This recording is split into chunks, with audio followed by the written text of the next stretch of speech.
yourself in that position as a formal judge, I think you should keep quiet. Because with that much blood on America's head, you have no right to speak. I will speak, because I don't have that blood on my head.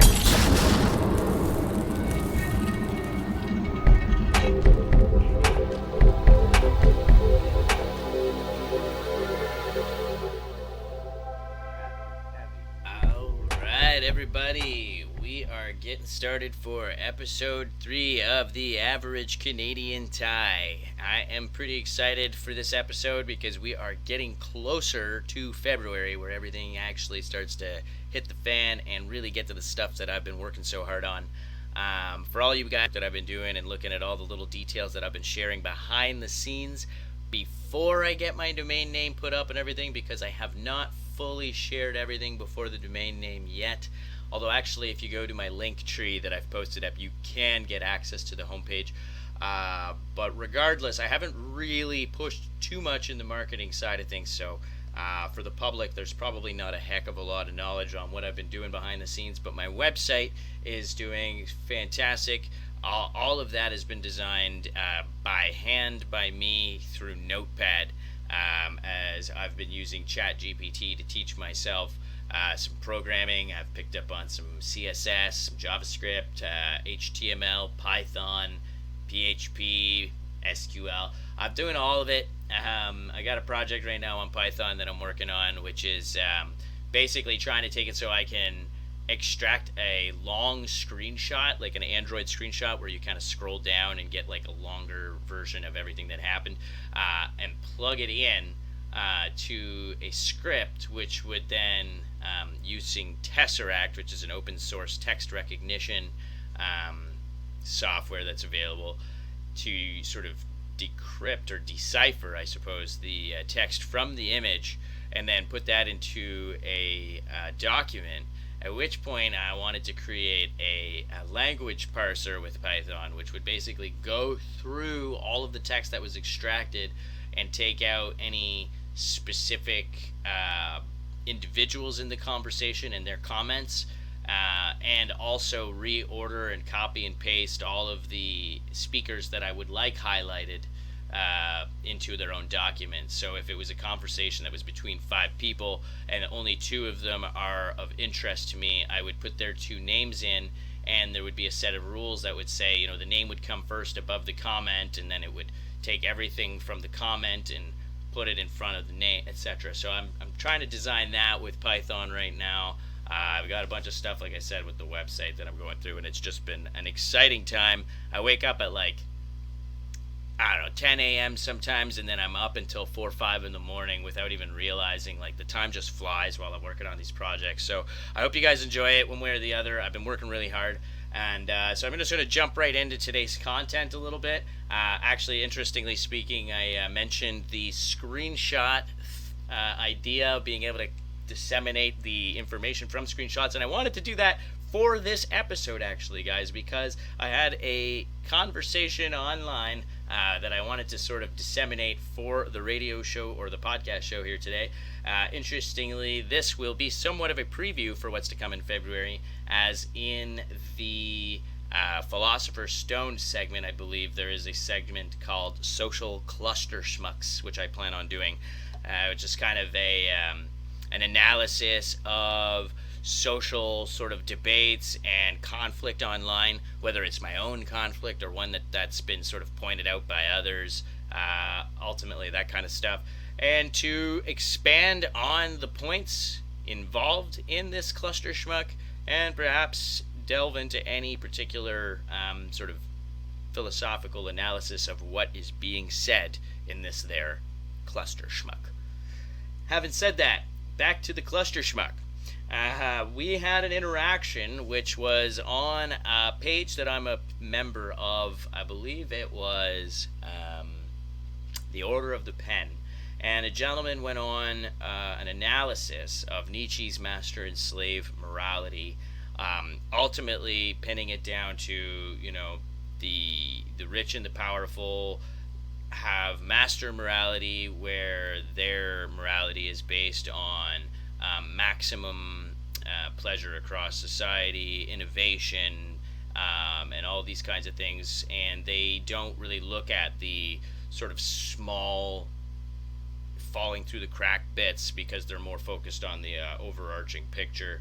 I'm really butchering it right now because I'm not trying to focus too much on this, because really with master and slave morality and stuff you could actually spend some time explaining it, but I don't want to spend too much of my time on that because I'm more focused on the interaction that came thereafter. So they basically juxtapose slave morality with the ruling through guilt and victimhood, which then sort of juxtaposed it with sort of leftist government intentions.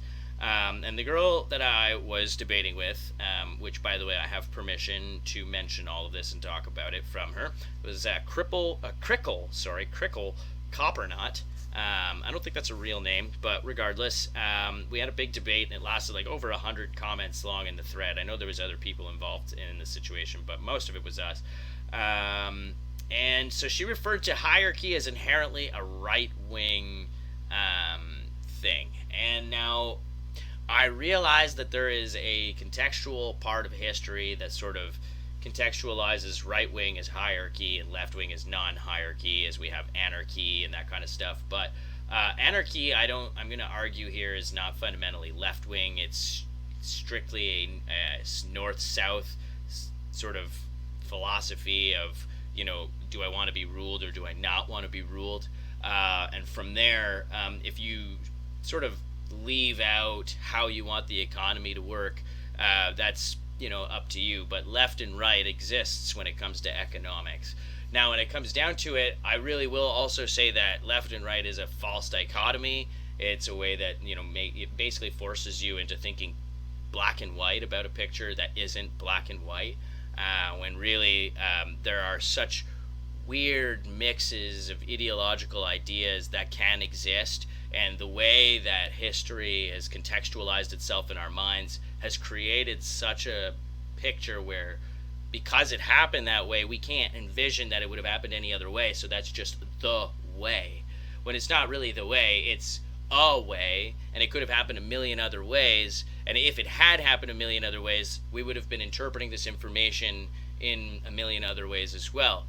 Which means that we're still capable of interpreting that information in those million other ways. It's just that we don't do that because we use history as what happened and who said what and when they said it and what they were reacting to contextually, etc., as a necessity for their particular time and space, to then tell the story of what we think we know about economics and psychology and sociology and anthropology and all that kinds of stuff. When really it's a lot more of an open picture, and there's not really as much of an authority as about it, which is something I've talked about a lot lately with language games and Wittgenstein.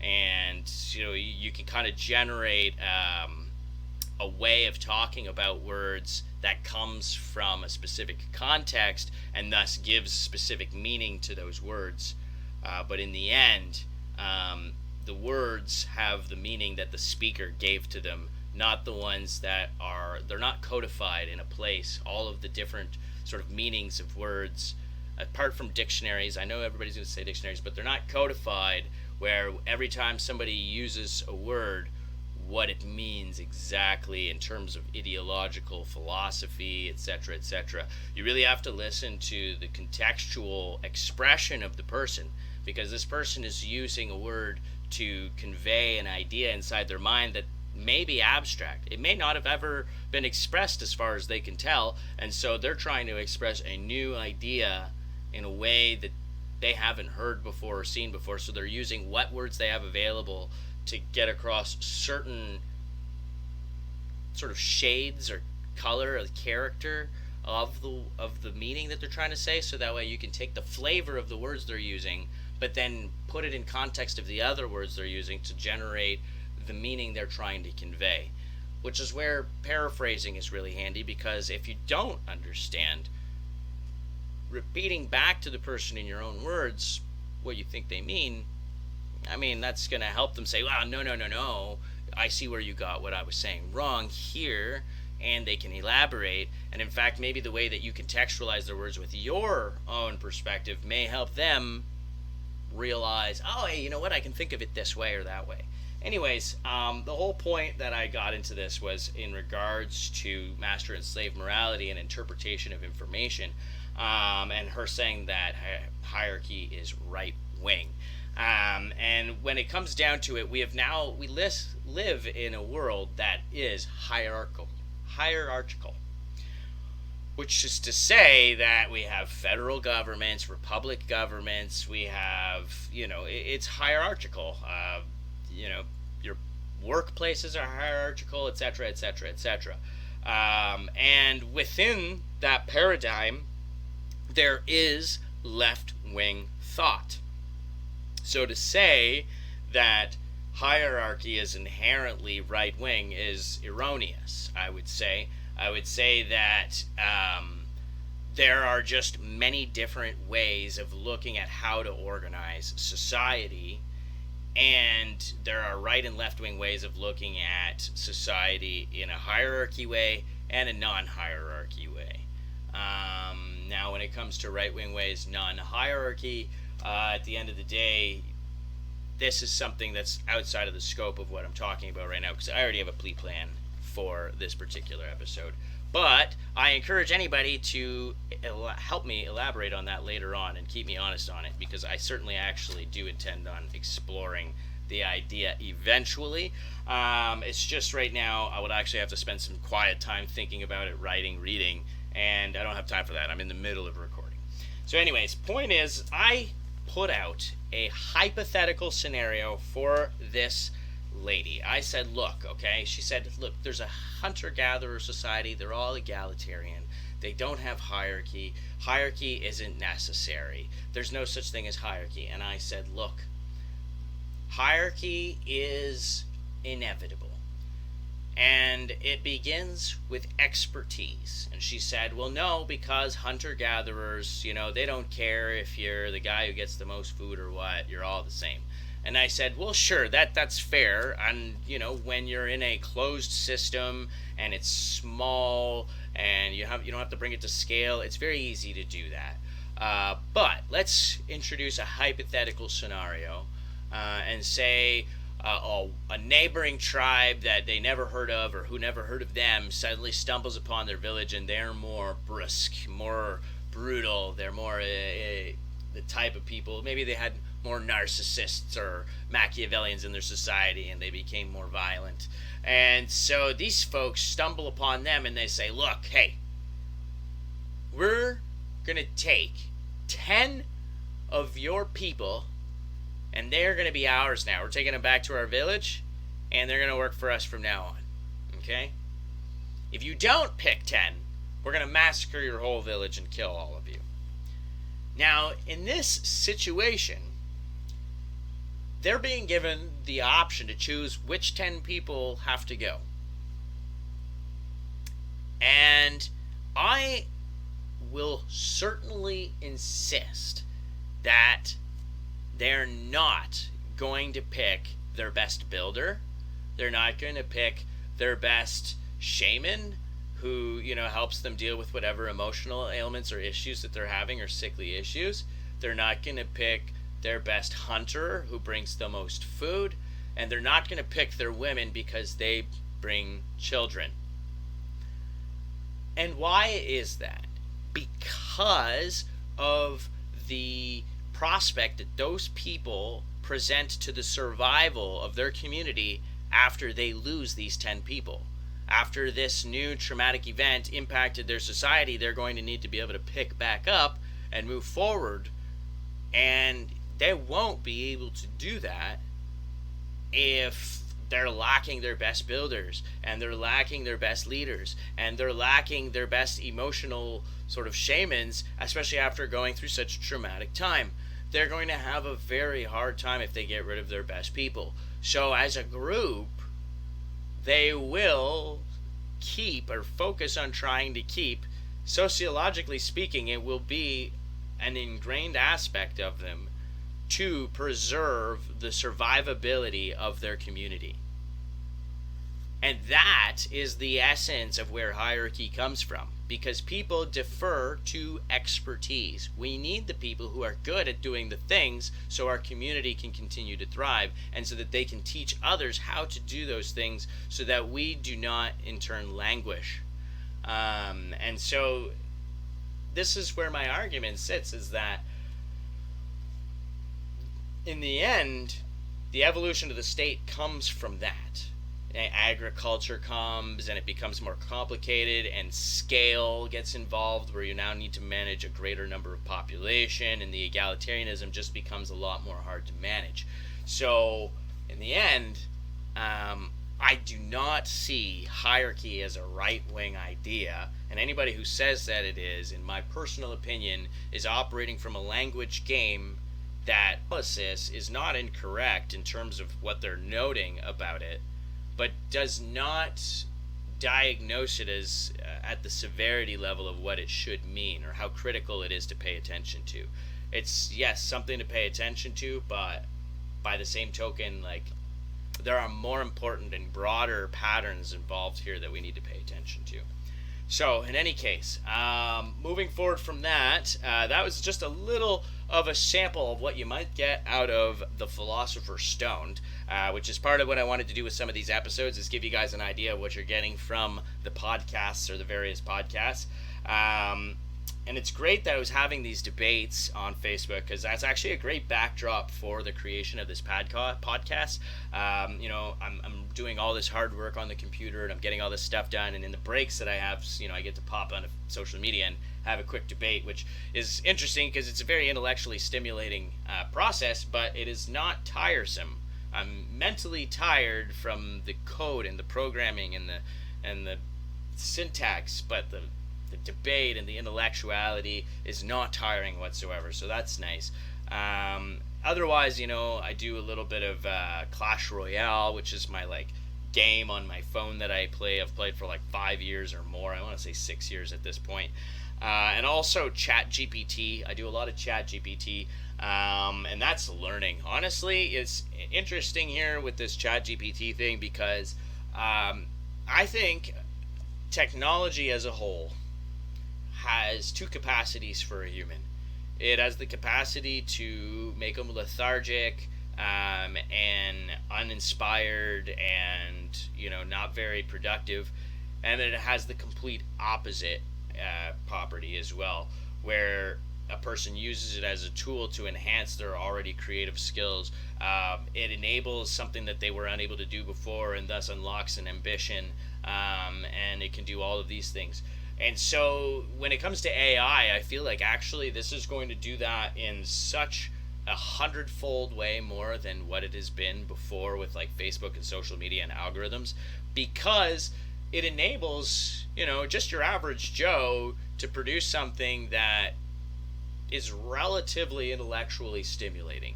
Now, for me, when I would read something, it's easy to just go to ChatGPT and say, hey, write me an essay about existentialism. You're probably not going to get something extremely perceptive, something extremely novel, or new to you. It'll just be a divulgence of things we've heard 100 times. And so that is a demonstration of what the lethargy is. You get the students who just want to kind of, all right, do this for me quick, bing, bang, boom, done. But the interesting thing to me is that the people who actually get in there and make the actual interaction with the AI a unique, creative process, and whereby, because of this sort of sublimation of the idea, to me it's almost like having a subconscious mind that is under your control, or at least under your purview, where you can witness it and have a conversation with it. And it has access to Google for you. It's like being able to say, hey, and then something call back and say, I don't really know about that. And you say, well, this is my reasoning and logic for why I think that. And then it might go, oh, that kind of makes sense, in which case, da-da-da-da-da. And then you can say, well, can you give me a little information? And then it goes like that, and you get this sort of evolving process of thought and point, counterpoint. And you can do just so much with it. You can just do so much with it, and I think it's really cool. I mean, actually, just as an example, one of the really cool things that I have been doing with it is, if I'm looking for a good movie, I've been really looking for, like, I've been getting bored with movies and, just meh, Netflix, all that stuff. We've all watched it all. So what I've been doing lately is I go to ChatGPT and I say, hey, give me a mix between Born Identity, Youth Without Youth, and Waking Life. Which are like, if anybody knows the three movies I just named are like so weird opposites, like to combine. But ChatGPT would take those three and produce up to however many you ask, 5, 10, whatever, suggestions that might suit your general flavor for the moment based on those suggestions, which has been awesome. So I actually got a movie from 1974 that I got it to suggest, because I actually am specifically getting it to suggest older movies, and that's The Parallax View. And I watched that movie the other night, and I at certain points, us with our phones, I got into my phone and I sort of ignored little bits and pieces and stuff, and I think I fell asleep as the time went on. It was like 3:30 in the morning. I'm working hard, as I mentioned, everybody, so it has nothing to do with the movie why I fell asleep, just my body shut down. But the general synopsis is sort of a starlit senator gets assassinated, and this was at the top of like the Seattle. I don't know if it's in Seattle, but it's one of those like tall towers, like the Seattle Needle, and the guy gets shot up there, and it's years later, and they all say it was a lone gunman or whatever the case, and there's all this time, it wasn't a conspiracy, this, and that. And the main character believes it was a conspiracy, he's paranoid, and it all ends up turning out to be true. There's government conspiracy, and they get him into a room, and they're trying to brainwash him, and all this kinds of stuff. It's actually quite an interesting movie. I would strongly recommend it. So go take a look. That's called The Parallax View. So anyways, that is a little sample of what you might get from The Lab, which is one of our shows upcoming next month, which will focus on arts, culture, music, movies, things like that. So that will be pretty cool. So speaking of The Lab, I did want to give a little preview for music too. So lately, I have been listening to some interesting artists, again, thanks to ChatGPT. So big thanks to ChatGPT for all of the inspiration I've been getting lately. But you guys really need to check out the Gas Lamp Killer, okay? This guy is like, I can't even, it's like Aphex Twin meets Lenny White, like jazz drumming, meets like DJ A-Track, the turntablism guy. Like, it's just and like a little dubstep in there ish. I don't even know. It's not really dubstep, but like it's just instrumentation that kind of just like is so wild that you're like, whoa. I could never. I don't even know how to describe it, guys. I've never heard music like it in my entire life. I so suggest checking it out. Once again, that's the Gas Lamp Killer, and it's cool because I found him. So I was looking for music similar to the Blue Sky Black Death, which has been one of my favorite groups. They're just a producer duo, and they make just the most beautiful sounds. And I'm really sad because they either broke up or I don't know what's happening, but they don't make music anymore together, and I'm really sad about it. So because of that fact, I needed to find something that was going to be fresh and going to continue coming out with new music. And that's how I found the Gas Lamp Killer. There's other guys too, like Fennis, Gas, Tim Hecker. There's a bunch of different stuff that I've been finding lately. So that's been pretty cool. So strongly recommend taking a look at that. And do enjoy the music that I suggested. I really hope you do. Now, the last little topic that I want to talk about before I let you all go, I want to give you a little taste of the Outspoken Citizen X. I've already given you a little taste of the Philosopher Stoned. And that was like the first like half of this whole podcast. And then a little bit of the Lab. And now a little bit of the Outspoken Citizen X.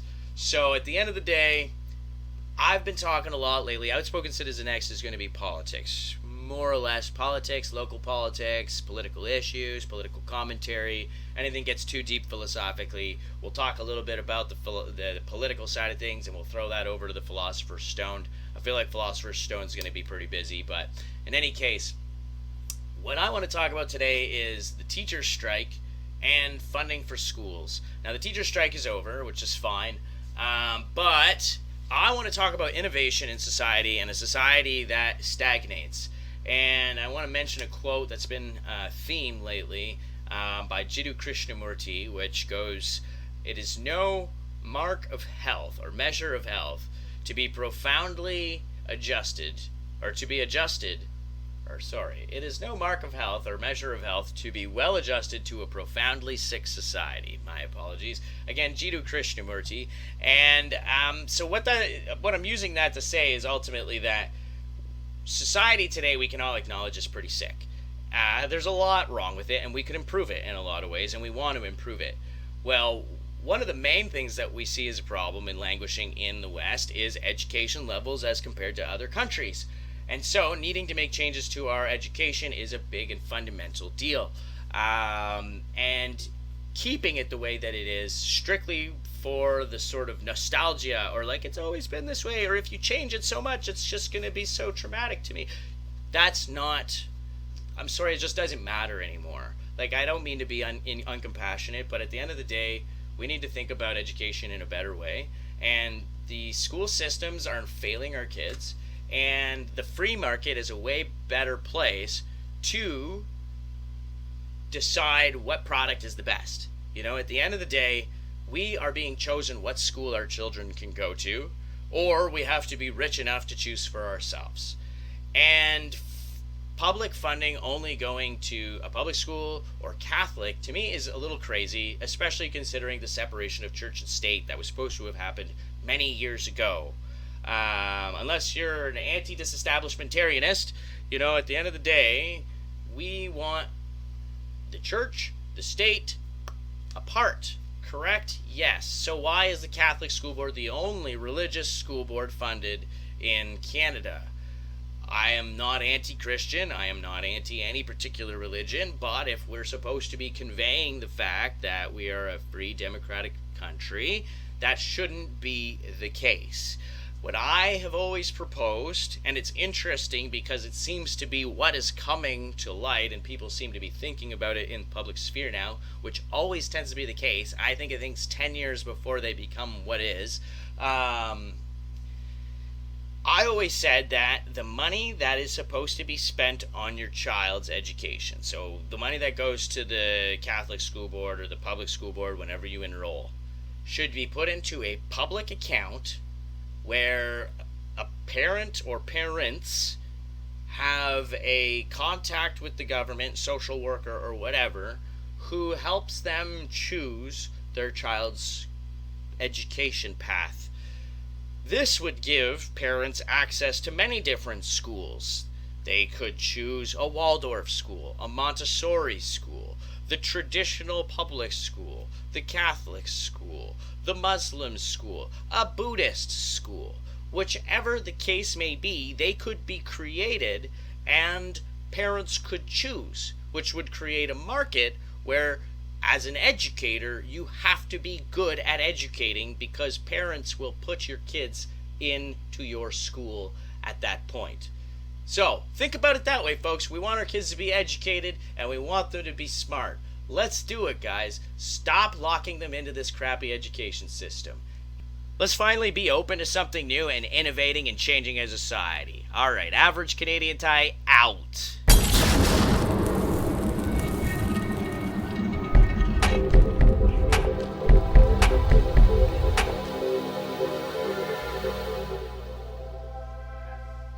And just as a quick little let y'all know, there is a sweet comedy show upcoming Saturday, January 21st. Mark Vincent will be performing. The headliner is Wafik Nasrallah, featuring Matt Carter. We got JC LaFontaine, Scott Herod, and of course Mark Vincent is hosting. Tickets are $25 and available at the Clement Barber Shop or ticketscene.ca. Doors open at 7 p.m. and the show starts at 8. This is all at the Seaway Valley Theater at 3060th Street East in Cornwall. So once again, that's doors open 7 p.m. Saturday, January 21st. Show starts 8 p.m. Buy your tickets at Clement Barbershop or ticketscene.ca and show up. Seaway Valley Theater, 3060th Street East, Cornwall.